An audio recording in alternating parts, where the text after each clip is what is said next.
Party ఫిరాయింపుల నిరోధక చట్టం ఏం చెబుతోంది? పార్టీ ఫిరాయింపులను నిరోధించేటటువంటి మార్గమే లేదా అన్న అంశాలపై మనం మాట్లాడుకోబోతున్నాం. చర్చలో పాల్గొంటున్నారు ప్రొఫెసర్ కె నాగేశ్వర గారు. Good evening sir. Sir, Pokiri సినిమాలో ఒక డైలాగ్ ఉంది, ఎప్పుడొచ్చామన్నది కాదన్నయ్య, బుల్లెట్ దిగిందా లేదా అని. ఆ విధంగా చూస్తే దీన్ని అంటే మనం సిల్వర్ స్క్రీన్ నుంచి పొలిటికల్ స్క్రీన్లోకి వెళితే ఏ పార్టీ సిద్ధాంతానికి కట్టుబడ్డామన్నది విషయమే కాదన్నయ్య, ఏ పార్టీ టికెట్పై పోటీ చేశామన్నది పాయింటే కాదన్నయ్య, ఏ పార్టీని చూసి ప్రజలు మనకు ఓటేశారన్నది అసలు మ్యాటరే కాదన్నయ్య, అధికారంలో ఉన్న పార్టీలో మనం ఉన్నామా లేదా, ఓడిపోయిన పార్టీ నుంచి గెలిచి అధికారంలోకి వచ్చిన పార్టీలోకి అర్జెంటుగా జంప్ అయిపోయామా లేదా.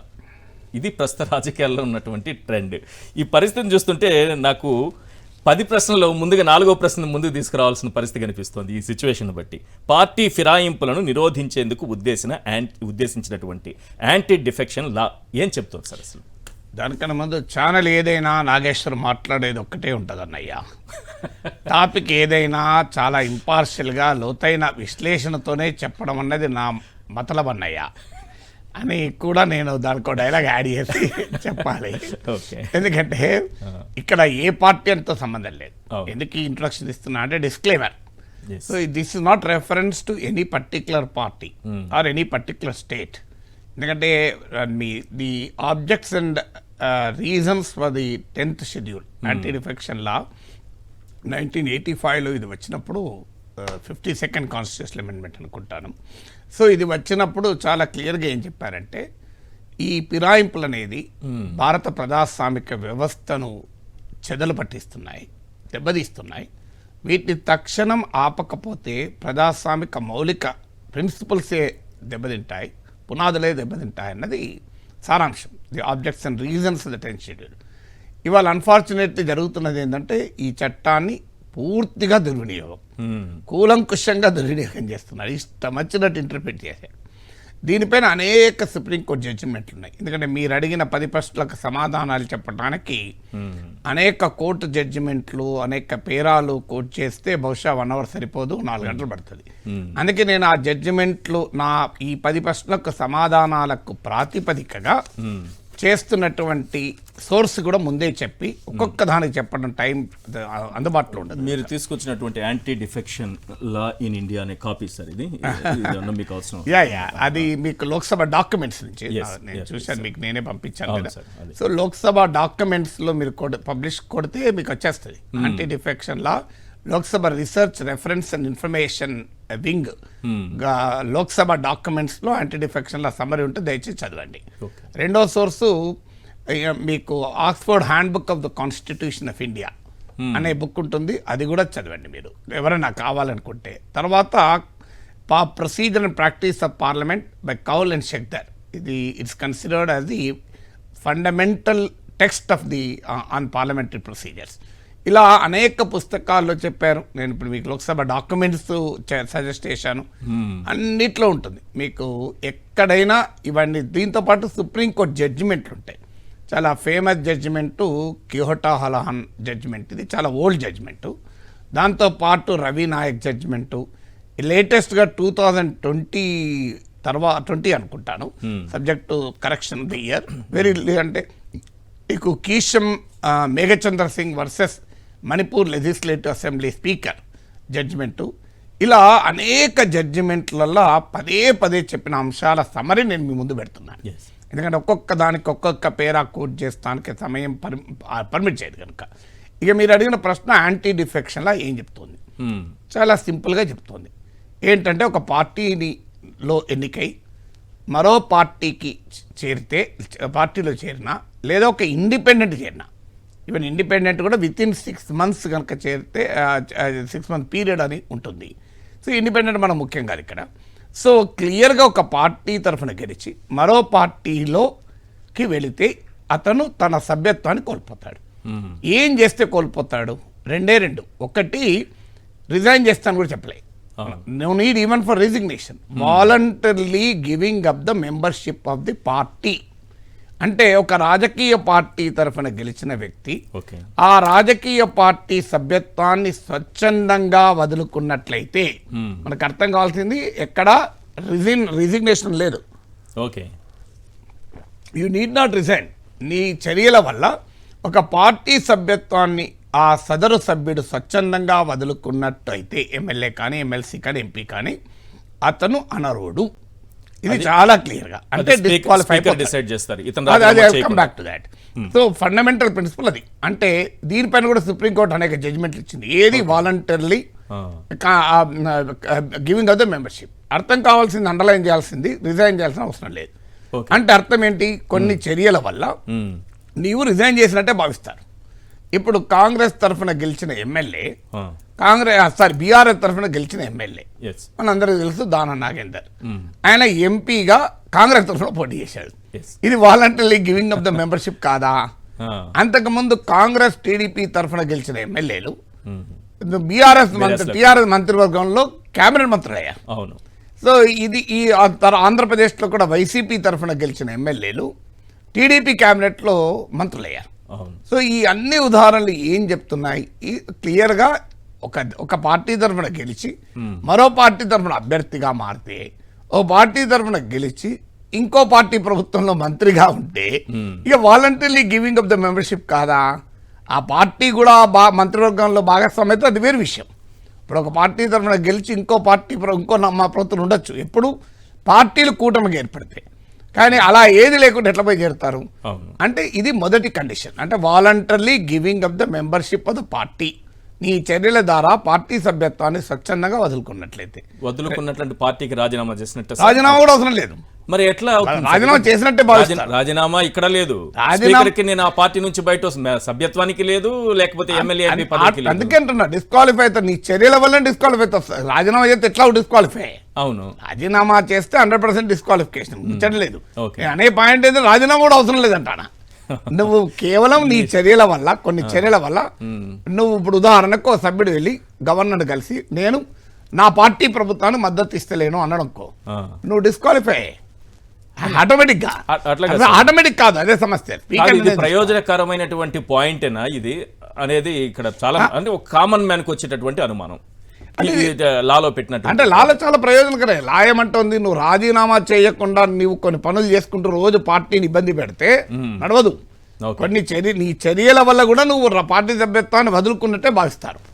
లేకపోతే తెలివిగా ఏం చేస్తారు? పార్టీ రిజైన్ చేయడు, ఇక రోజు పార్టీ పైన ఇబ్బంది పెట్టే పనులు చేస్తాడు. అది కూడా చేయకూడదు అని.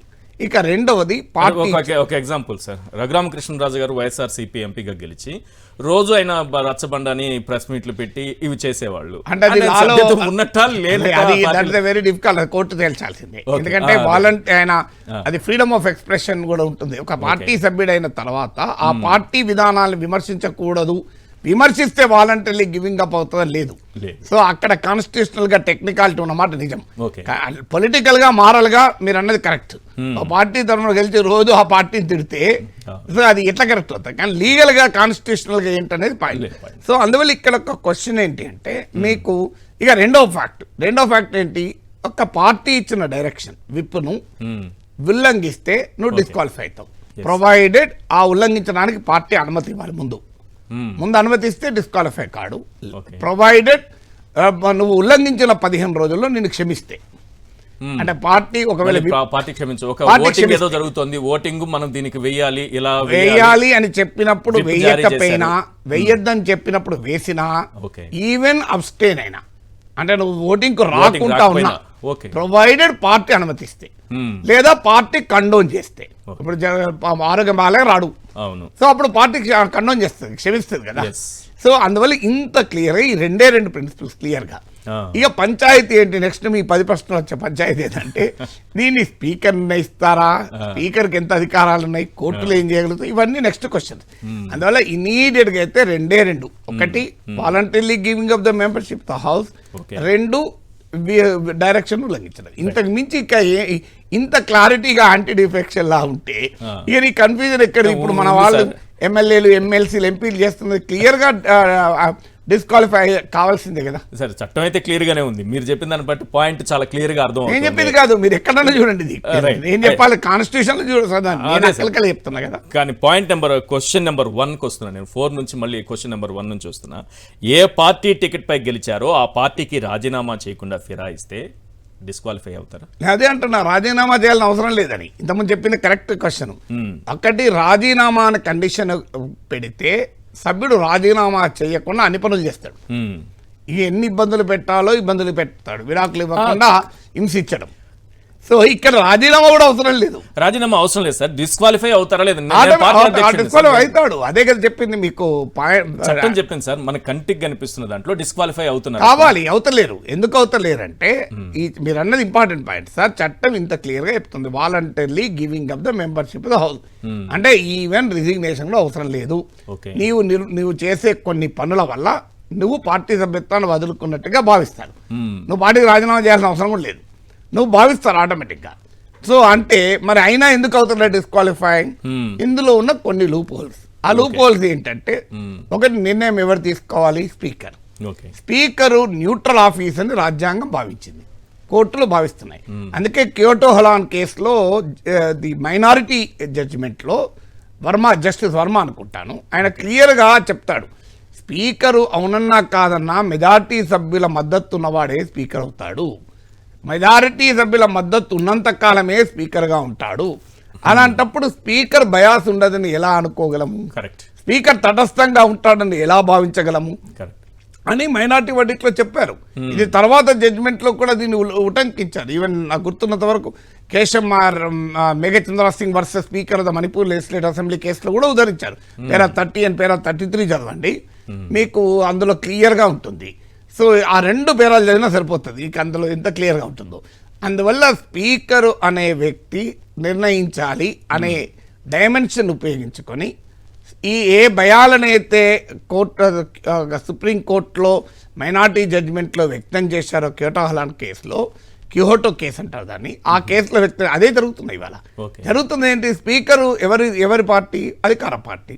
సో స్పీకర్ దానిపైన నిర్ణయాలు తీసుకోడు. ఎందుకు మరి ఎంత నిర్ణయాలు ఎంత? ఇంకొక రాజ్యాంగంలో ఇంకో ప్రాబ్లం ఉంది.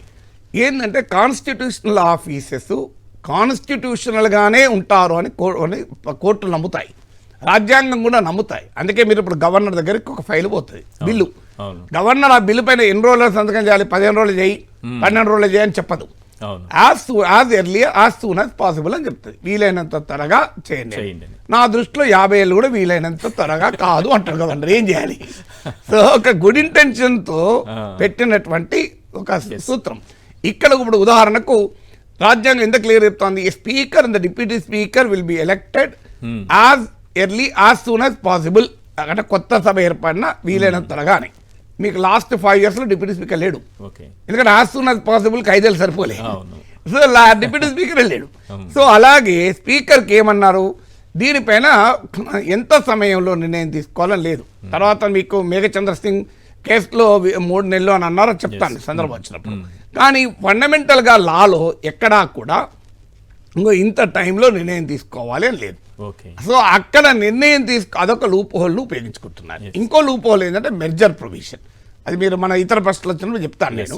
సో మెర్జర్ ప్రొవిజన్ దాన్ని మిస్యూజ్ చేసుకుంటాం. అంతకుముందు స్ప్లిట్ ప్రొవిజన్ అని ఒకటి ఉండే, అంటే 1/3 మెంబర్స్ ఒక పార్టీ నుంచి వెళ్ళిపోతే దాన్ని చీలికగా భావించి ఎగ్జంప్షన్ ఉండే. అది 2003లో వాజ్పేయి ప్రభుత్వ హయాంలోనే దాన్ని డ్రాప్ చేశారు, అది ఇప్పుడు లేదు. సో ఇప్పుడు ఓన్లీ మెర్జర్ ఉంది. సో దీన్ని ఒకటి ఉపయోగించుకుంటున్నారు. ఇంకోటి ఏంటంటే కోర్టులు ఎప్పుడు అసలు కోర్టులు జోక్యం చేసుకోవచ్చా, ఎప్పుడు జోక్యం చేసుకోవాలి, ఎంత మేర జోక్యం చేసుకోవాలనే విషయంలో ఒక delicate balance between legislature and judiciary, దీన్ని ఎక్స్ప్లైట్ చేస్తున్నారు. ఈ 3 కారణాల రీత్యా చట్టం ఇంత స్పష్టంగా ఉంది. మీరు అడిగారే చట్టం ఇంత స్పష్టంగా ఉందని, అయినా కూడా ఇది అమలు కాకపోవడానికి కారణం అది. రైట్. క్వశ్చన్ నెంబర్ 2 సార్, అసలు పార్టీ విలీనం కాకుండా ఒక మ్యాజిక్ నెంబర్తో కూడినటువంటి ఎమ్మెల్యేలతో లెజిస్లేచర్ పార్టీ విలీనం కావచ్చా? అనేక సందర్భాల్లో చూసాం మనం. ఇది చాలా ఇంపార్టెంట్ క్వశ్చన్. మీకు ఇది అంతటా జరుగుతుంది. ఈవెన్ ఇప్పుడు Telugu Desam legislature party, Congress legislature party బీఆర్ఎస్లో విలీనమైంది. 14లో జరిగింది, 18లో జరిగింది. రాజ్యసభలో తెలుగుదేశం రాజ్యసభ పక్షం బీజేపీలో విలీనమైంది. అవును. ఇప్పుడు కాంగ్రెస్ లెజిస్లేచర్ కాంగ్రెస్ పార్టీలో అతి త్వరలో బీఆర్ఎస్ శాసనసభ పక్షం, శాసన మండలి పక్షం విలీనాలకు సిద్ధమవుతున్నాయి. సో మీరు 3వ ప్రశ్నలు చెప్పారు, ఒక్కొక్క పువ్వు వేసి చందమామ అని. సో ఆ పూలు మొత్తం కాలే. క్వశ్చన్ చెప్తాను. ఒక్కొక్క పువ్వు వేసి చందమామలో పాట బతుకమ్మ పూర్తి కాలే ఇంకా బతుకమ్మ పూర్తి రాలేదు అయినాక డెఫినెట్ గా అదే జరుగుతుంది, దాని గురించి మాట్లాడదాం. ఈ విలీనం అనే ప్రొవిజన్ ఏంటి? విలీనం అనే ప్రొవిజన్ మీరు లోక్సభ డాక్యుమెంట్స్ లో యాంటీ డిఫెక్షన్ లా చదవండి, క్లియర్ గా ఉంటుంది. లోక్సభ మీరు గూగుల్లో కొట్టండి anti defection law Lok Sabha docs అని ఓకే మీకు వస్తుంది. సో అందులో ఏంటి, ఒక ఒరిజినల్ పార్టీ గనక ఒక ఇంకో పార్టీలో విలీనమైతే అవును ఎగ్జంప్షన్ క్లాస్ అది నాట్ ది సబ్స్టాన్షియల్ క్లాస్ కాదు, అది విలీనం అనేది ఎగ్జంప్షన్ క్లాస్. అంటే ఏ పరిస్థితుల్లో యాంటీ డిఫెక్షన్ లా అట్రాక్ట్ కాదు అని ఒక ఎగ్జంప్షన్ ఏమి ఇచ్చారు. ఇప్పుడు ఉదాహరణకు ఒక పార్టీ మరో పార్టీలో విలీనం అవుతుంది, ఒక్క సభ్యుడు నేను విలీనం కానంటాడు, ఓకే డిస్క్వాలిఫై అవుతాడు. మరి ఆయన పార్టీ విలీనమైంది కానీ ఈయన ఆ పార్టీలో కొత్త పార్టీలో చేరనంటాడు. అవును ఇదే ప్రశ్న శోభా నాగిరెడ్డి గారికి వచ్చింది. ఓకే సో మా ఇంటికి వచ్చాడు అప్పుడు, వచ్చే సార్ ప్రజారాజ్యం మా పార్టీ విలీనం అవుతుంది కాంగ్రెస్ లో, నేను చేరదలుచుకోలేదు కానీ మా పార్టీ ఉండదు. ఓకే పార్టీ కాంగ్రెస్ లో విలీనం వెనక ప్రజారాజ్యం ఉండదు కదా. మరి నేను పార్టీ నిర్ణయాన్ని ధిక్కరించి విలీనానికి అంగీకరించకపోతే నేను డిస్క్వాలిఫై అవుతానా, మీరైతే చెప్తారని నా దగ్గరికి వచ్చారు ఆమె. మా ఇంటికి వచ్చినప్పుడు నేను క్లియర్గా చెప్పాను, అమ్మా మీరు కారు, ఎందుకంటే రాజ్యాంగం క్లియర్గా చెప్తోంది మీకు ప్రొటెక్షన్, మీరు ఒక్కరు ఒప్పుకోకపోయినా మీకు మీ సభ్యత్వం పోదు. ఏం చెప్తోంది రాజ్యాంగంలో, ఒక విలీనాన్ని, ఒక పార్టీ మరో పార్టీలో విలీనాన్ని 2/3 3/2 ఎంపీలు కనుక ఎమ్మెల్యేలు కానీ ఎంపీలు కానీ ఒప్పుకుంటే వారు యాంటీ డిఫెక్షన్ లా అట్రాక్ట్ కాదు వారికి. ఓకే అంటే అర్థం ఏంటి, ఇప్పుడు 18 మంది ప్రజారాజ్య ఎమ్మెల్యేలు కాంగ్రెస్ ప్రజారాజ్య కాంగ్రెస్ లో విలీనమైంది, ఒరిజినల్ పార్టీ విలీనమైంది. 12 మంది ఎమ్మెల్యేలు గనక ఒప్పుకుంటే వాళ్ళకి యాంటీ డిఫెక్షన్ లా వర్తించదు, వాళ్ళు డిస్క్వాలిఫై కారు. 17 మంది ఒప్పుకున్నారు, ఒక్క శోభా నాగిరెడ్డి ఒప్పుకోలే. ఒకవేళ ఫర్ ఆర్గ్యుమెంట్ సేక్ చిరంజీవి నిర్ణయం తీసుకొని ప్రజారాజ్యాన్ని కాంగ్రెస్ లో విలీనం చేశాడు, కానీ 10 మంది ఎమ్మెల్యేలు ఒప్పుకున్నారు. ఏమైతుంది అప్పుడు, ఆ ఎగ్జంప్షన్ కొరకు వాళ్ళకి యాంటీ డిఫెక్షన్ లా వర్తిస్తుందా లేదా తేలటానికి మెర్జర్ క్లాస్ వచ్చింది. అంటే అర్థం ఏంటి, ఒరిజినల్ పార్టీ విలీనం కాకుండా లెజిస్లేచర్ పార్టీ పార్లమెంటరీ పార్టీలు విలీనానికి అవకాశమే లేదు చట్టం, దాని కంప్లీట్ డిస్టార్టెడ్ ఇంటర్ప్రిటేషన్. నేను ఒక సింపుల్ ఇంకా కామన్ సెన్స్ క్వశ్చన్ అడుగుతాను ఈశ్వర్, కాంగ్రెస్ లెజిస్లేచర్ పార్టీ ఎన్నడో బీఆర్ఎస్ లో విలీనమైంది, అవునా కదా? అవును. మరి ఇప్పుడు రేవంత్ రెడ్డి ఎవరండి? ప్రజారాజ్యం కాంగ్రెస్ లో విలీనమైంది, ప్రజారాజ్యం లేదు కదా. ఇప్పుడు విలీనమైతే ఉండదు కదా, లెజిస్లేచర్ వేరు పార్టీ వేరు, 2 కంపెనీలు విలీనమవుతాయి. అప్పుడు బయటకు వచ్చింది ఏది, ఒకటే కంపెనీ ఉంటుంది కదా. అవును, 2 కంపెనీలు ఉండవు కదా. వన్స్ ఒక కంపెనీ మరో కంపెనీలో మెర్జ్ అయితే ఆ కంపెనీ తన అస్తిత్వాన్ని కోల్పోతుంది, కొత్త కంపెనీ మాత్రమే ఉంటుంది, మెర్జర్ ఎంటిటీ మాత్రమే ఉంటుంది కదా. ఈ సింపుల్ ప్రిన్సిపల్ కదా. ప్రజారాజ్యం కాంగ్రెస్ లో విలీనమైంది, ప్రజారాజ్యం లేదు కదా ఇప్పుడు. కానీ కాంగ్రెస్ లెజిస్లేచర్ పార్టీ విలీనమైన కాంగ్రెస్ పార్టీ ఎట్లుంది అసలు? మళ్ళీ కాంగ్రెస్ లెజిస్లేచర్ పార్టీ కూడా ఉంది కదా. ఇప్పుడు రేవంత్ రెడ్డి ఎవరు, సిఎల్పీ నేతనే కదా. సిఎల్పీ లేదు కదా, విలీనం అయిపోయింది కదా. సిఎల్పీ విలీనమైనాక సిఎల్పీ నేత ఎట్లుంటో నాకు ఇప్పటికి అర్థం కాదు. ఇప్పుడు కాదు, ఆ సిఎల్పీ విలీనమైన టర్మ్లోనే, ఇప్పుడంటే కొత్త అసెంబ్లీ, ఆ టర్మ్లోనే బట్టి విక్రమార్క ఎవరు, సిఎల్పీ నేత కదా. బిజినెస్ అడ్వైజరీ కమిటీకి అన్నట్టు సిఎల్పీ నేతగానే పిలిచారు కదా. మరి సిఎల్పీ విలీనమైనాక ఇంకో సిఎల్పీ ఎట్లుంటది? అంటే మన పురాణాల్లో ఉంటాం, దేవుడి అంశ అంటే నరకంలో యముడు ఉంటాడు, యముడు అంశతో ఇక్కడ ఉంటారు. విష్ణుమూర్తి వైకుంఠంలో ఉంటే ఇక్కడ అంశతో ఉంటారు, శివుడు కైలాసంలో ఉంటారు, అంశతో ఉంటారు. ఇట్లా అంశాలతో ఉంటారా? విచిత్రమైనటువంటి రాజకీయ పరిస్థితి. అది పార్టీ విలీనం కాకుండా లెజిస్లేచర్ పార్టీ విలీనం ఎలా అవుతుంది? మీరు యాంటీ డిఫెక్షన్ లా క్లియర్ గా చదవండి, ఒరిజినల్ పార్టీ అని ఉంటుంది.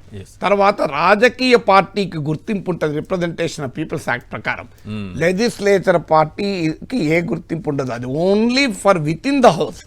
లెజిస్లేచర్ పార్టీ అస్తిత్వం అనేది సభలో మాత్రమే. మీకు ఉదాహరణ చెప్తాను, లెజిస్లేచర్ పార్టీ ఎవరు బీ ఫార్ములు ఇస్తారు? పార్టీ రాష్ట్ర అధ్యక్షులు బీ ఫార్మ్ ఇస్తారు కదా. బట్టి విక్రమార్క కూడా ఎవరు బీ ఫార్మ్ ఇచ్చారు? రేవంత్ రెడ్డి బీ ఫార్మ్ ఇచ్చాడు. మీకు బీ ఫార్మ్ ఇవ్వాల్సింది లెజిస్లేచర్ పార్టీ నాయకుడికి కూడా బీ ఫార్మ్ ఇవ్వాల్సిన ఎవరు? పార్టీ అధ్యక్షుడు వైఎస్ రాజశేఖర రెడ్డి. అంత పెద్ద నాయకుడు ఆయన బీ ఫార్మ్ ఎవరు ఇచ్చారు? డి శ్రీనివాస్ ఇచ్చాడు కదా. డిఎస్ ఇంటర్వ్యూ చెప్పాను, నేనే వైఎస్ కు 2 సార్లు బీ ఫార్మ్ ఇచ్చిన అని. సో ఇవ్వాల్సిందే, ఇంకో మార్గం లేదు కదా. సో అంటే ఇంత క్లియర్ గా ఒరిజినల్ పార్టీ మెర్జర్ కాకుండా ఎట్లా అవుతుంది? పార్టీ అంటే ఎమ్మెల్యేలేనా? పార్టీ అంటే ఎంపీలేనా? అసలు పార్టీ వేరు, పార్టీలో ఎమ్మెల్యేలు ఒక భాగం, ఒక చిన్న భాగం. పార్టీలో జిల్లా పరిషత్ చైర్మన్ ఉంటారు, ఎంపీలు ఉంటారు, ఎంపీటీసీలు ఉంటారు, జెడ్పీటీసీలు ఉంటారు, సర్పంచులు ఉంటారు, ఎంపీలు ఉంటారు. వీళ్ళు లేకుండా లక్షలాది మంది కార్యకర్తలు ఉంటారు, సభ్యులు ఉంటారు. పార్టీ జిల్లా కమిటీ అధ్యక్షులు ఉంటారు, రాష్ట్ర కమిటీలు ఉంటాయి, ఇవన్నీ ఏమున్నాయా? లెజిస్లేటివ్ పార్టీ విలీనం అయిపోతుందట, ఇవాళ డిస్క్వాలిఫై కారట. అంటే ఇంత దారుణంగా విలీనం అనే క్లాజ్ను ఇవి దుర్వినియోగం చేసుకుంటూ రాంగ్ ఇంటర్ప్రిటేషన్ చేసుకుంటూ రాష్ట్రం నుంచి దేశం వరకు యాంటీ డిఫెక్షన్లను ఉల్లంఘిస్తున్నారు. దీనిపైన సుప్రీంకోర్టు డిసిసివ్ గా తీర్పు చెప్పి 2/3 ఈ మెర్జర్ క్లాజ్ ను స్ట్రక్ డౌన్ చేస్తే తప్ప సమస్య పరిష్కారం లేదు. సార్, శోభా నాగిరెడ్డి గారి విషయంలో మీరు చెప్పిన ఎగ్జాంపుల్లో సార్ నాకు ఒక చిన్న అనుమానం ఉంది. ఇప్పుడు 18 మంది ఉన్నటువంటి ప్రజారాజ్యంలో వాళ్ళు కాంగ్రెస్ పార్టీలో విలీనం చేశారు, 17 మంది ఓకే, కానీ శోభా నాగిరెడ్డి గారు ఏంటి అన్నప్పుడు మీరు డిస్క్వాలిఫై కారు అని చెప్పారు. కానీ ఏ పార్టీ ఎమ్మెల్యేగా ఉంటారు ఆవిడ? ఇప్పుడు ఆమె Praja Rajyam purpose of the assembly, అప్పటి వరకు ఆ పార్టీ ఎమ్మెల్యే ఉంటారు, అదే పార్టీ ఉంటారు. ఇప్పుడు తలసాని శ్రీనివాస్ యాదవ్ కేసీఆర్ క్యాబినెట్ లో ఉన్నాడు, ఆయన ఏ పార్టీ ఎమ్మెల్యే? అప్పుడు తెలుగుదేశం ఎమ్మెల్యేనే. మీరు రికార్డు చూడండి, అసెంబ్లీ రికార్డులు తెలుగుదేశం ఎమ్మెల్యేగానే ఉన్నారు. సవితానంద రెడ్డి కేసీఆర్ మంత్రివర్గంలో మంత్రి, ఏ పార్టీ ఎమ్మెల్యే? మీరు లిస్టులు చూడండి. Savitananda Reddy Congress MLA for the purpose of legislative records. Disqualify అయినా కావాలి, రిజైన్ అని చేయాలి, ఎక్స్పెల్ అని చేయాలి, ఈ 3 కాలే కదా. ఆమె ఎప్పటిదాకా ఆ పార్టీ మెంబర్ ఉంటారు, ఆమె డిస్క్వాలిఫై చేయాలి, కాలే. ఆమె ఎక్స్పెల్ కాలే. 5 ఏళ్ళు పూర్తయిన తర్వాత వేరే మళ్ళీ టర్మ్ అయిపోతుంది, మళ్ళీ ఎలక్షన్ల పోటీ చేస్తారు, మళ్ళీ వెళ్తారు. That is different case. So అందువల్ల చాలా క్లియర్ గా యాంటీ డిఫెక్షన్ లాలోని మెర్జర్ క్లాజ్ ఇవాళ సర్వ సమస్యలకు మూలం. ఇవాళ ఇంత బ్లేటెంట్ గా రాజ్యాంగ ఉల్లంఘన జరుగుతుందంటే ఈ simple reading of anti defection law చెప్తుంది. ఒరిజినల్ పార్టీ మీ లోక్సభ డాక్యుమెంట్స్ లో చూడండి, ఒరిజినల్ పార్టీ పదం ఉంటుంది, క్లియర్ గా ఉంటుంది, this is an exemption clause అని. సో ఇది నాట్ ఎ బేసిక్ క్లాజ్ కాదు, అది ఎగ్జంప్షన్. నీకు ఇది జరుగుతుంది, వారంలో ప్రతిరోజు 8 గంటలు డ్యూటీ చేయాలి, ఎక్సెప్ట్ ఆన్ సండే అని ఉంటుంది. అంటే అర్థం ఇక ఏది రూలు రోజు రావాలి, ఎక్సెప్షన్ సండే. లేదు ఆరోగ్యం బాగాలేకపోతే ముందు అనుమతి తీసుకొని రాకూడదు, రాకుండా ఉండదు, అది ఎక్సెప్షన్ కదా. సో ఇప్పుడు ఏది రూల్ అయింది, ఏది ఎగ్జంప్షన్ అయింది? ఒక రూల్ ఏంటి, నీవు డిస్క్వాలిఫై అవుతావు. ఎగ్జంప్షన్ అయింది, 2/3 కనుక ఒప్పుకుంటే నువ్వు ప్రొటెక్షన్ ఉంటుంది, నువ్వు డిస్క్వాలిఫై కావు, ఇంతే కదా. సో ఇప్పుడు కంప్లీట్ ఉల్టా అయింది కదా. Right sir, third question. ఒక్కొక్క పువ్వు వేసే చందమామని ఇంతకు ముందు అన్నట్టుగా ఒక్కొక్క ఎమ్మెల్యే వెళ్ళిపోతే మ్యాజిక్ నెంబర్ చేరగానే దానికి రాజ్యాంగ బద్దత వచ్చేస్తుంది. అసలు మీరు చెప్పినట్టు 1/3 2/3, ఇప్పుడు 1/3 ఉన్నది 2/3 చేసుకున్నాం. 1/3 స్ప్లిట్ లేదు, ఇప్పుడు 2003లోనే అమెండ్మెంట్ ద్వారా తీసి పడేశారు. 2/3 ఇప్పుడు అసలు మొదలు 2/3 పువ్వులకు కూడా బతుకమ్మ పూర్తి కాదు. నేను ఇంతకుముందు చెప్పింది అది. ఎట్లా సార్? 3 అసలు విలీనం అనే క్లాజే మీనింగ్లెస్. నేను ఎంతమంది చెప్పేది అదే కదా. అసలు మెర్జర్ అనేది ఒరిజినల్ పార్టీ మెర్జ్ కాకుండా ఎంతమంది ఎమ్మెల్యేలు ఒప్పుకున్నా అది డిస్క్వాలిఫికేషన్ కావాల్సిందే. Number of MLAs, number of MPs తో సంబంధం లేదు, ప్రొవైడెడ్ ఒరిజినల్ పార్టీ మెర్జ్ అయితే తప్ప. ఒరిజినల్ పార్టీ మెర్జ్ అయినప్పుడు 2/3 ఎమ్మెల్యేలు ఒప్పుకుంటే వాళ్ళకి ప్రొటెక్షన్ ఉంటుంది, వాళ్ళు డిస్క్వాలిఫై కాకుండా. కానీ అసలు ఒరిజినల్ పార్టీ మెర్జర్ కాకముందు ఇది వర్తించింది. ఇప్పుడు అదే రాజ్యాంగ విరుద్ధం అంటే ఇక అంతకన్నా రాజ్యాంగం అతనికన్నా గరుడు ఆచండ మల్లన్న అన్నట్లు ఒక్కొక్క పువ్వేది చెందమాట ఒక్కొక్క ఎమ్మెల్యే పోతాడు. స్కోర్ ఇప్పుడు 6, 7 కాంగ్రెస్ లోకి బీఆర్ఎస్ ఎమ్మెల్యేలు, వీళ్ళు 26 చేరుతారు, 2/3. వెంటనే ఆ 26 మందికి నాయకుడు కూడా రిప్రజెంటేషన్ ఇస్తాడు స్పీకర్ కు. మేము మా శాసనసభ పక్షం బీఆర్ఎస్ విలీనం కావాలని నిర్ణయించుకున్నది కాంగ్రెస్ పార్టీలో అంటే స్పీకర్ వెంటనే Mudra గుద్దుతాడు, yes merger formality completed, నీకు యాంటీ డిఫెక్షన్ వర్తించదని. అయ్యేవాళ్ళు 26 మంది అయ్యేదాకా యాంటీ డిఫెక్షన్ వర్తించారు. ఇప్పుడు ఇంకొక ఎగ్జాంపుల్ చెప్పండి సార్. శివసేన చీలిపోయి వాళ్ళు బీజేపీతో కలిసి అక్కడ అధికారంలోకి వచ్చారు. ఎన్సీపీ కూడా అజిత్ పవార్ తీసుకెళ్లి 8 మందితో ఎంతమందినో తీసుకెళ్లి, కొంతమందిని తీసుకెళ్లి 40 మంది ఉన్నారన్నారు, కొంతమందిని తీసుకెళ్లి ఆయన కూడా మంత్రివర్గంలో చేరిపోయాడు. ఇది ఎట్లా? పార్టీ అధ్యక్షులు వేరు కదా, అది కూడా అన్యాయమే. ఇప్పుడు అసలు ఫస్ట్ ఆఫ్ ఆల్ అక్కడే అసలు వాళ్ళు ఏది రియల్ సేన, ఏది ఎన్సీపీ అనే గుర్తింపులోనే ఫ్లా ఉంది. ఇప్పుడు ప్రజలు ఏం నిర్ణయించారు? ప్రజలు ఉద్ధవ్ ఠాక్రే శివసేన నిజమైన శివసేన అని, శరద్ పవార్ది నిజమైన ఎన్సీపీ అన్నారు కదా. అసలు అది స్ప్లిట్ కూడా అవకాశమే లేదు. ఇప్పుడు there no concept of split in the anti defection law. అది 2003 అమెండ్మెంట్ తోనే క్లోజ్ అయింది. ఇక అది కూడా ఇది 2/3 వాళ్ళు చేరిపోయారు కదా, మేము మెర్జ్ అయిపోయినామంటున్నారు. సో అక్కడ ఇంకో ఇంట్రెస్టింగ్ మెర్జ్ ఎట్లా అవుతారు ఆడ. ఇప్పుడు శివసేన ఏక్నాథ్ షిందే వర్గం రియల్ శివసేన అని తీర్పు చెప్పారు, అది బీజేపీలో మెర్జ్ కాలేదు. మరి వాళ్ళు కలిసి ప్రభుత్వాన్ని ఏర్పాటు చేసుకున్నారు. మరి ఎట్లా ఇప్పుడు యాంటీ డిఫెక్షన్ ఎక్కడ ఉన్నట్టు వీళ్ళకి వర్తించాలి, వాళ్ళకు ఎవరికో వర్తించాలి కదా. మీకు ఏక్నాథ్ షిందే వర్గము రియల్ శివసేన అయినప్పుడు ఓకే ఒరిజినల్ రియల్ శివసేన కానీ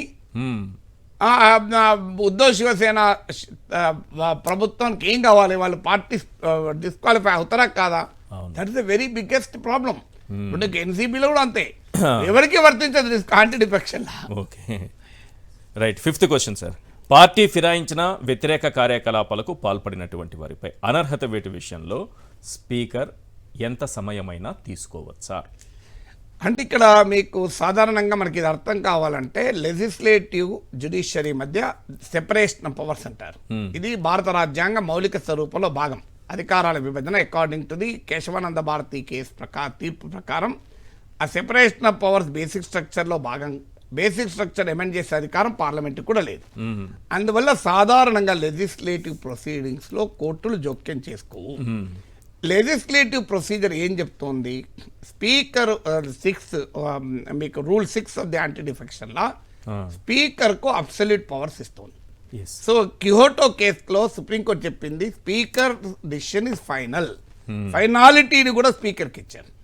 సో తర్వాత అనేక జడ్జిమెంట్లో సుప్రీంకోర్టు ఏం చెప్పిందంటే ఎస్, ఈవెన్ కిహోటో కేసులో కూడా జ్యుడిషియల్ రివ్యూకు స్కోప్ ఉంది, కానీ స్పీకర్ నిర్ణయం తీసుకునేంత వరకు కోర్టులు ఇన్వాల్వ్ కావు. ఎందుకంటే రాజ్యాంగంలో ఉన్న డెలికేట్ బ్యాలెన్స్ అది.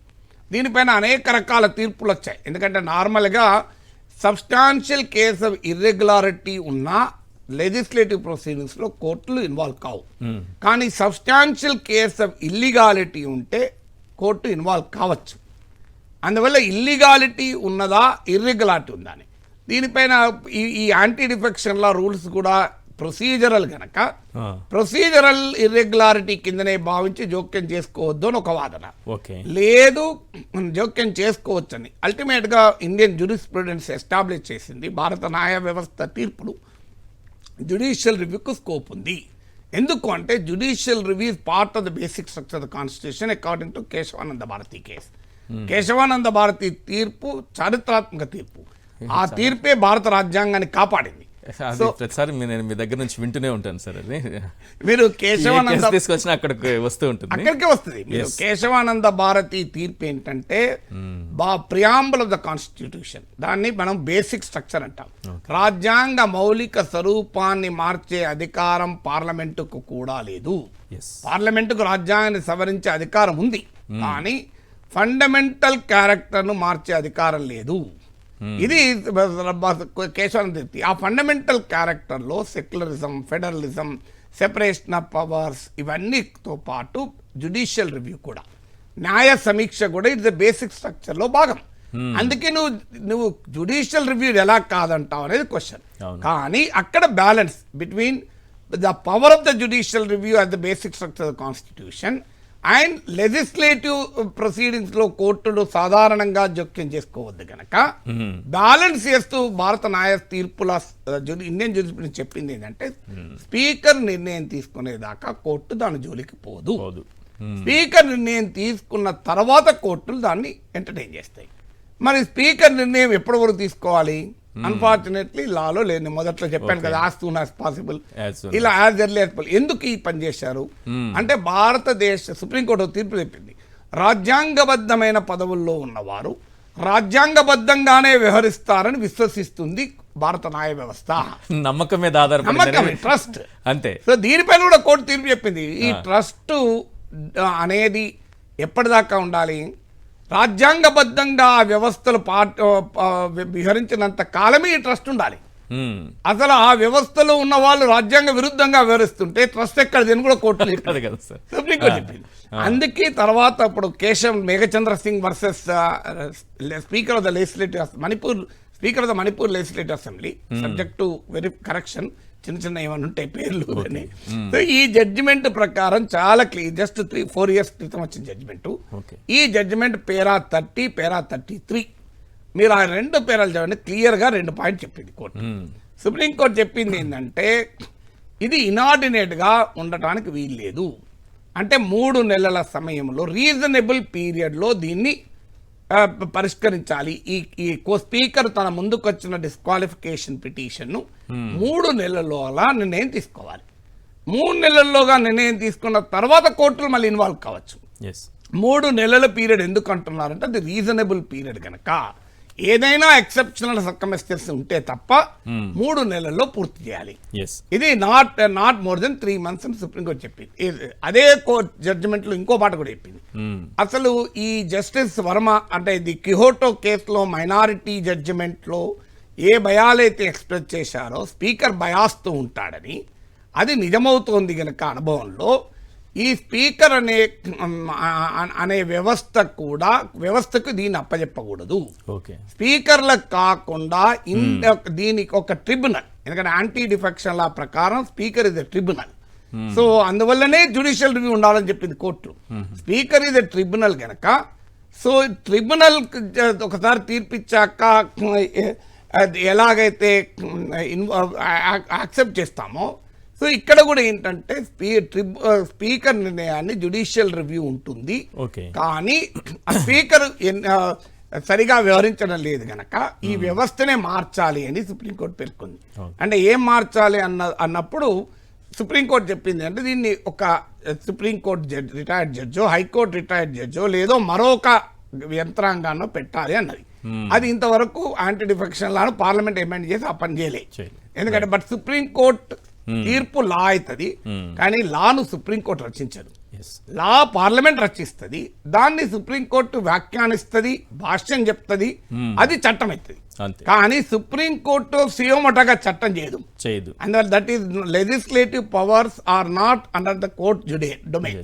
అందువరకే సుప్రీంకోర్టు ఏమన్నది పార్లమెంట్ కోరింది, మీరు అమెండ్ చేసి ఈ సమస్యను పరిష్కరించండి అని. ఆ అమెండ్మెంట్ కాలే. అందువల్ల స్పీకర్ అయితే ఇక్కడ ఇవాళ పత్రికల్లో మీరు చూశారు సార్, ఇప్పుడు బీఆర్ఎస్ ఎమ్మెల్యేల డిస్క్వాలిఫికేషన్ లో కోర్టులో అదే జరిగింది వాదన. బీఆర్ఎస్ తరఫున లాయర్ ఏం వాదించాడంటే, ఇంకో ఈ మేఘచంద్ర సింగ్ కేసులో 3 నెలల్లో పరిష్కరించాలని ఉంది కదా, మరి స్పీకర్ నిర్ణయం తీసుకుంటలేడు కదా, కోర్టే జోక్యం చేసుకోవాలి అన్నారు. సో విచిత్రం ఏంటంటే ఈ మాట అన్నప్పుడు కాంగ్రెస్ ప్రభుత్వ తరఫున లాయర్ ఏమన్నాడంటే, కిహోటో కేసులో స్పీకర్కు టైం పీరియడ్ లేదు, స్పీకర్ నిర్ణయం తీసుకునేదాకా కోర్టులు జోక్యం చేసుకోకూడదు వాదించారు. ఇంట్రెస్టింగ్ ప్యారలల్ చెప్తాను, ఇదే పరిస్థితి కేసీఆర్ ముఖ్యమంత్రిగా ఉన్నప్పుడు వచ్చింది. టీడీపీ ఎమ్మెల్యేలు బీఆర్ఎస్ లో చేరినప్పుడు ఎర్రవల్లి దయాకర్ కోర్టులో కేసేసాడు. అఫ్ కోర్స్ తర్వాత ఆయన కూడా ఎర్రవల్లి దయాకర్ కేసు వేసినప్పుడు అప్పుడు కోర్టు ముందుకు వచ్చినప్పుడు ఇవాళ కాంగ్రెస్ పార్టీ ప్రభుత్వం తరఫున వాదించిన ఏ వాదన అయితే పెట్టారో అప్పుడు సరిగ్గా అదే వాదన బీఆర్ఎస్ ప్రభుత్వం తరఫున సేమ్ వాదన. ఎందుకంటే కోర్టు ఎట్లా డిసైడ్ చేస్తుంది, స్పీకర్ నిర్ణయమే ఫైనల్ కదా, స్పీకర్ నిర్ణయం తీసుకున్నాక కోర్టులు చెప్పకూడదు అని. సో అది ఇప్పుడు రివర్స్ అయిపోయింది. సో అలా ఉంటుంది రాజకీయం. అంటే ఇప్పుడు బీఆర్ఎస్ మాట అనొచ్చు, అప్పటికి ఈ కేశం మేఘచంద్ర సింగ్ కేసు తీర్పు రాలే కదా, మేము చేసే టైంకి అని ఒక స్టాండ్ తీసుకుంటే తీసుకోవచ్చు. బట్ ఏదైనా స్పీకరు అయితే ఇక్కడ ఒక పాయింట్ ఉంది. ఇవాళ రాష్ట్ర ప్రభుత్వ తరఫున అడ్వకేట్ జనరల్ ఏమని వాదించారంటే, ఈ 3 నెలల టైం ఉండాలి అనే నిర్ణయాన్ని 3 సభ్యుల ధర్మాసనం చెప్పింది. కిహోటో కేసులో 5 సభ్యుల ధర్మాసనం. స్పీకర్కు టైంను మనం నిర్దేశించలేము అని. సో ఎప్పుడు కూడా 5 సభ్యుల ధర్మాసనం తీర్పును 3 సభ్యుల ధర్మాసనం తీర్పు ఓవర్ రూల్ చేయలేదు. ఓవర్ రూల్ చేయాలంటే అంతకన్నా ఈక్వల్ ఆర్ బిగ్గర్ బేస్ చేయాలి. అయితే సమస్య ఏంటంటే ఆ 5 సభ్యుల ధర్మాసనాన్ని ఓవర్ రూల్ చేసి తీర్పు చెప్పలే, దానికి ఎక్స్టెన్షన్ చెప్పింది. ఇప్పుడు ఆ కిహోటో కేసైనా మేఘచంద్ర సింగ్ కేసైనా స్పీకర్ అధికారాలను ప్రశ్నించలేదు కదా, స్పీకర్ అధికారాలను చెబుతూ టైం పీరియడ్ చెప్పింది. అందువల్ల టైం పీరియడ్ చెప్పినప్పుడు 3 సభ్యుల ధర్మాసనం 5 సభ్యుల ధర్మాసనం తీర్పు ఓవర్ రూల్ చేసినట్టు ఎట్లా అవుతుంది, దానికి మరింత ఇంటర్ప్రిటేషన్ ఇచ్చినట్టు అవుతుంది కదా అని ఒక ఆర్గ్యుమెంట్. అది తేలాలి. అది ఇప్పుడు 3 సభ్యుల ధర్మాసనం నార్మల్ గా 5 సభ్యుల ధర్మాసనం ఇచ్చిన తీర్పును ఓవర్ రూల్ చేయరాదు. మొత్తం ఇప్పటి వరకు చర్చించిన దాంట్లో ప్రధానమైన అంశం బీఆర్ఎస్ ని అభిమానించే వాళ్ళకైతే భయం అయితే అవసరం లేదు, విలీనం జరిగిపోతే ఏదో అయిపోతుంది అంటే ఇప్పుడు సుప్రీంకోర్టు జడ్జిమెంట్ ఇవ్వకపోతే భయపడాల్సిందే కదా. ఇప్పుడు ఇట్లాంటి రోజు విలీనం ఇప్పుడు లెజిస్లేచర్ పార్టీ విలీనమైనంత మాత్రాన గతంలో జరిగినవి పార్టీ విలీనం కాకుండా అసలు పార్టీకి ఇప్పుడు ఎమ్మెల్యేలు పార్టీ విలీనం ఎప్పుడు కాదు. పార్టీ విలీనం కాంగ్రెస్ పార్టీ అధికారంలోకి రాలేదా, విలీనం అయితే మళ్ళీ అధికారంలోకి వచ్చింది కదా. ఆల్రెడీ కాంగ్రెస్ పార్టీ ఇప్పుడు వీళ్ళ లెక్క ప్రకారం కాంగ్రెస్ పార్టీ లేదు. కాంగ్రెస్ పార్టీ బీఆర్ఎస్ లో విలీనమైంది. విలీనమైంది కదా. అయితే మరి కాంగ్రెస్ పార్టీ ఎట్లా ఉంది, అధికారంలోకి వచ్చింది? నాకు ఇప్పటికీ అధికారంలోకి అర్థం వచ్చింది. కాదు. విలీనమైన పార్టీ మళ్ళీ ఎట్లా అధికారంలోకి వస్తుంది? చికెన్ వండుకొని తిన్నాక కోడి బయటకు వస్తుందా? కుక్కరొక్కో అనుకుంటే గుడి పెడుతుందా? వీళ్ళు ఏం చెప్తానంటే కోడిని కోసినాం, చికెన్ వండినాం, Yes. చికెన్ తినేసినాం, జీర్ణం కూడా అయిపోయింది. కానీ మళ్ళీ కోడి వచ్చింది బయట, కుక్కరొక్కో అనుకుంటే వచ్చి గుడి గుడింది అంటారు. ఏం చెప్పాలి చెప్పండి. కాంగ్రెస్ పార్టీ బీఆర్ఎస్ లో విలీనం అయిపోయింది, అవును అక్కడ క్లోజ్ అయిపోయింది. కాంగ్రెస్ పార్టీ లేదుగా. అవును కాంగ్రెస్ పార్టీ లెజిస్లేటివ్ పార్టీ లేదు, కానీ మళ్ళీ కాంగ్రెస్ లెజిస్లేటివ్ పార్టీకి పుట్టింది. దాన్ని అప్పుడు బట్టి విక్రమార్క ఎన్నుకున్నది, మళ్ళీ ఎన్నికలు జరిగినాయి, మళ్ళీ కాంగ్రెస్ లెజిస్లేటివ్ పార్టీ రివైవ్ అయింది. దానికి రేవంత్ రెడ్డి నాయకుడు ఎన్నికయ్యాడు, తినేసిన కోడి మళ్ళీ గవర్నర్ ఆహ్వానించింది, గవర్నర్ దాన్ని యాక్సెప్ట్ చేసి ఆహ్వానించారు. ఆహ్వానించారు. అది నాకు అర్థం కాలేదు. కాంగ్రెస్ లెజిస్లేటివ్ పార్టీ లేనప్పుడు గవర్నర్ అడగాలి కదా. సిఎల్పి లేదు కదండి, ఎప్పుడో బీఆర్ఎస్ లో విలీనమైంది కదా. అవును సిఎల్పి లేదు కదా, మరి మీరు ఎట్లా ఇప్పుడు సిఎల్పిని ఒప్పుకుంటారని అడాలి కదా. ఇంత ఓపెన్ గా, అందుకే నేను ఎగ్జాంపుల్ కోడిని కోసి చికెన్ వండి తిని జీర్ణమైనాక కూడా మళ్ళీ కుక్కరొక్కో అనుకోండి లేస్తుంది, గుడ్డు పెడుతుంది. ఇది బాగా అర్థమైపోయింది అందరికి.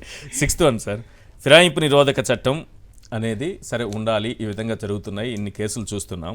కానీ ఎమ్మెల్యేల ఎంపీల స్వేచ్ఛను అది హరిస్తోందా, రాజకీయ పార్టీలకు వాళ్ళను బానిసలుగా మారుస్తోందనేటటువంటి విమర్శలు కూడా కొన్ని వినిపించాయి. అందుకే కోర్టు ఇదొక చాలా సందర్భాల్లో పార్లమెంటరీ డెమోక్రసీ పైన ఒక రాజకీయ పార్టీ దీనిపైన కోర్టులు ఇచ్చిన తీర్పులో కూడా కోర్టు ఏమన్నది అంటే, ఒక రాజకీయ పార్టీ అంటే షేర్డ్ బిలీఫ్స్, ఒక రకమైన అభిప్రాయాలను కలిగి ఉన్న బృందం. అవును. సో ఆ షేర్డ్ బిలీవ్స్ అనే పార్టీ నుంచి వాడు బయటికి వచ్చి ఇష్టం వచ్చినట్టు ప్రవర్తిస్తే మరి ఆ పార్టీ ఉనికి, ఆ పార్టీ అస్తిత్వమే ప్రమాదంలో పడుతుంది కదా రాజకీయ వ్యవస్థ అనేది ఒక ఆర్గ్యుమెంట్. మరో ఆర్గ్యుమెంట్ ఏంటంటే, ఇప్పుడు ఎమ్మెల్యేకు ఎంపీ ప్రతిదానికి చెయ్యూపటానికి వాడు ఎమ్మెల్యే ఎంపీ గెలవడం ఎందుకు అంటే ఈ కనీస స్వేచ్ఛ కూడా ఉండదా? అంటే పార్టీ అంత ఇంటర్నల్ మీటింగ్లో అనొచ్చు అంటారు, అది తాను ఓటు వేసిన ప్రజలకు ఎలా తెలుస్తుంది? ఇప్పుడు తన పార్టీ ప్రభుత్వం ఒక తప్పు నిర్ణయం తీసుకుంటుంది, సో ఆ ఎమ్మెల్యే దాన్ని వ్యతిరేకిస్తాడు, ఆయన నియోజకవర్గ ప్రజలు దాన్ని వ్యతిరేకిస్తారు. కానీ ఆ నియోజకవర్గ ప్రజలకు తెలియదు ఈయన వ్యతిరేకించింది, మా ఎమ్మెల్యే కూడా ఆ పనికిమాలిన నిర్ణయంలో భాగమనుకుంటాడు. అప్పుడు ఎమ్మెల్యే నష్టపోడా? ఓపెన్ గా మాట్లాడడానికి మాట్లాడడం వీల్లేదు అంటే మన వ్యవస్థలో ఓపెన్ గా మాట్లాడతారు, అది వేరే విషయం. కానీ యాక్చువల్గా మాట్లాడకూడదు. అందుకే కోర్టు ఏమన్నది, కోర్టు మాట్లాడద్దని అనలే, court voluntarily giving up the membership of the house అంటే కొన్ని చర్యలు పార్టీ సభ్యత్వాన్ని స్వచ్ఛందంగా వదులుకున్నట్లు అవుతుంది అన్నారు. ఆ కొన్ని చర్యలు ఏంటి అనేది ఎప్పటికప్పుడు కోర్టులు నిర్వచించాయి. సో అందువల్ల ఒక విషయం పైన ఇప్పుడు విప్ జారీ చేయనప్పుడు ఒక సభ్యుడు ఒక పార్టీ నిర్ణయానికి భిన్నంగా కూడా ప్రవర్తించవచ్చు. ఇప్పుడు రాజ్యసభ ఎన్నిక ఉంది, రాజ్యసభ ఎన్నికల్లో విప్ ఉండదు, రాజ్యసభ ఎన్నికల్లో భిన్నంగా ఓటేసిన సందర్భాలు అనేకం ఉన్నాయి. రాజ్యసభ ఎన్నికలు చేయాల్సింది ఏంటంటే నువ్వు ఎవరికి ఓటేస్తున్నావో పార్టీ ప్రతి చూపెట్టాలంతే. అంటే పార్టీ తెలుస్తుంది నువ్వు క్రాస్ ఓటింగ్ చేస్తున్నావు, కానీ క్రాస్ ఓటింగ్ చేశాడు కదా అని డిస్క్వాలిఫై చేయరాదు. అంటే చూడండి, ఒక పార్టీ తరఫున గెలిచిన వ్యక్తి మరో పార్టీ అభ్యర్థికి ఓటు వేసినా కూడా డిస్క్వాలిఫై కాడు, because there is no whip. ప్రతిదానికి విప్ జారీ చేయరు కదా.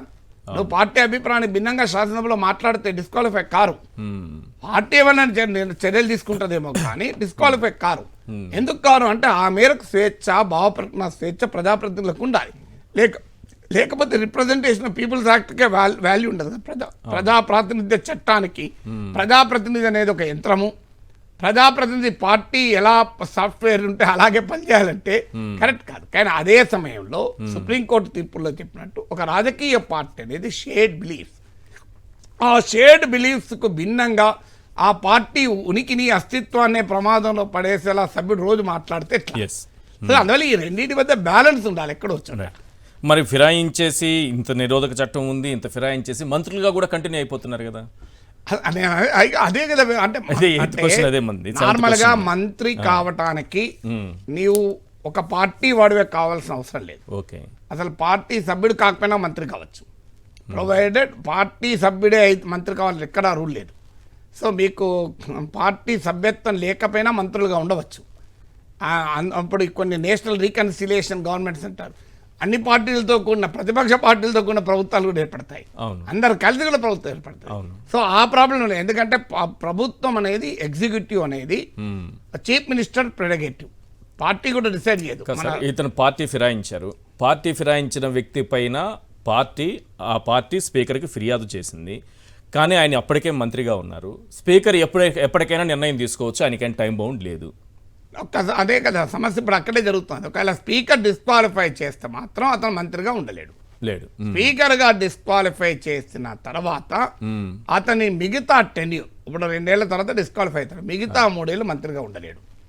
అదే సమయంలో మళ్ళీ ఆ సీటు ఖాళీ అయితే, డిస్క్వాలిఫై అయినప్పుడు సీటు ఖాళీ అవుతుంది కనుక మళ్ళీ పోటీ ఎన్నికై కావాలంటే మంత్రి కావచ్చు. కానీ డిస్క్వాలిఫికేషన్ అయ్యాక ఆ టెన్యూర్ వరకు మాత్రం అతను మంత్రిగా ఉండలేడు.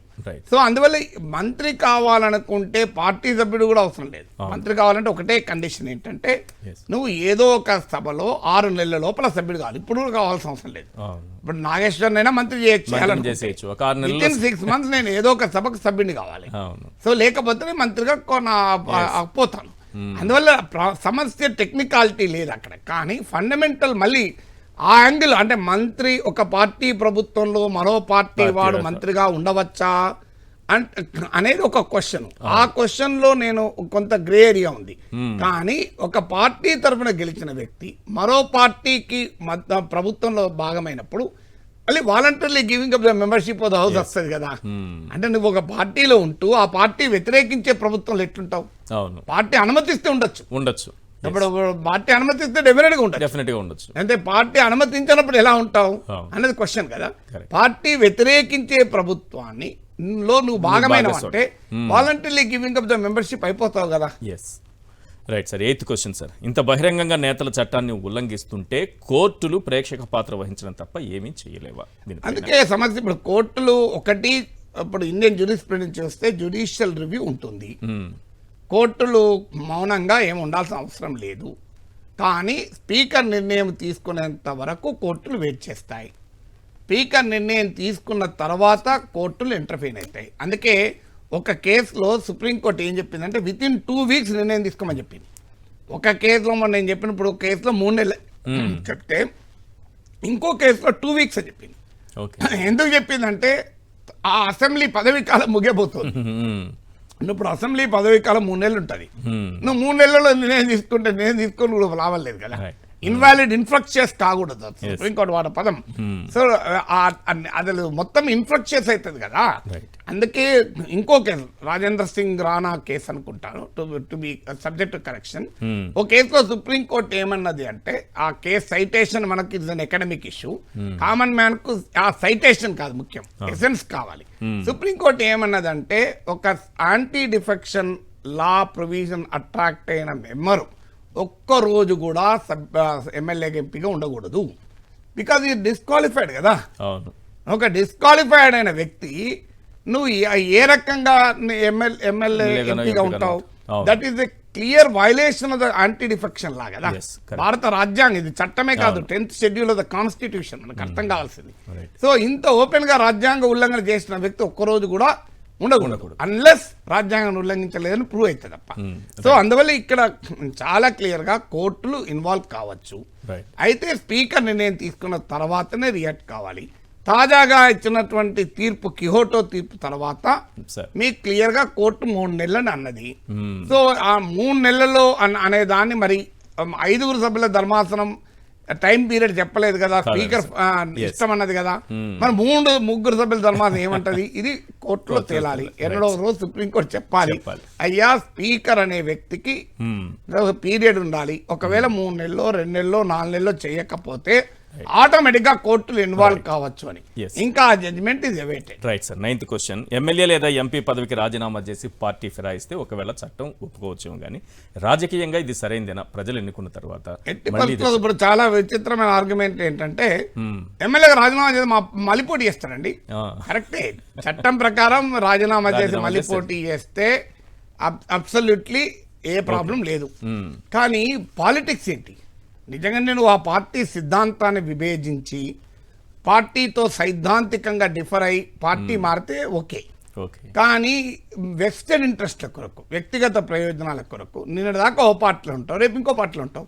పదవుల కొరకు పార్టీ మారడం రాజకీయంగా అనైతికం. చట్టం ఒప్పుకోవచ్చు, చట్టం ఒప్పుకున్న రాజకీయంగా అనైతికం కదా అది. రైట్. 10th question sir.